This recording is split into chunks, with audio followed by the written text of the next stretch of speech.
Ambulance ও বাইকের মুখোমুখি সংঘর্ষে গুরুতর আহত দুই। ঘটনা মঙ্গলবার দুপুর 12টায় বিশালগড় মোটর স্ট্যান্ড সংলগ্ন ডিডব্লিউএস অফিসের মূল ফটকের সামনে।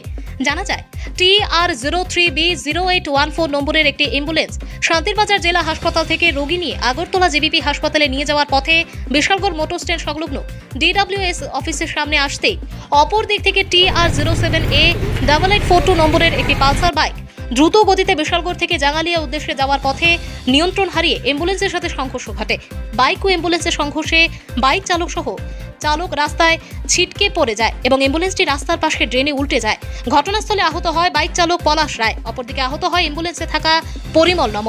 আহত বাইক চালক পলাশ রায়, পিতার নাম ভুবন চন্দ্র রায়, বাড়ি পশ্চিম লক্ষ্মীবিল। আহত বাইক চালককে হাঁপানিয়া হাসপাতালে রেফার করা হয়, অপরদিকে আহত পরিমল নমকে জিবিপি হাসপাতালে রেফার করা হয়।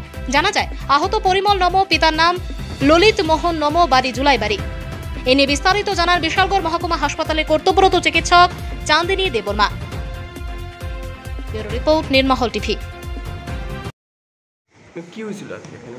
অ্যাক্সিডেন্ট হয়েছিল একটা অ্যাম্বুলেন্স শান্তিবাজার থেকে আর একটা বাইকের। কেমন ইনজিউর হয়েছে তারা? বাইকে যে আসলো এনে ইনজুর হয়েছে বেশি, এনে হাঁপানিয়া রেফার করা হয়েছে। এর নাম কি? এনের নাম হচ্ছে পলাশ। আর আরেকজন আরেকজন তো ইনজুর্ড আসলো না, আরেকজন আসলো অ্যাম্বুলেন্সে যে রেফার হয়েছে আর কি। এর নাম কি? পরিমল নম। এই দুইজনেই হ্যাঁ, দুজন। কোনখান নিয়ে আইছিল বিশালগড় হসপিটাল। ম্যাডাম?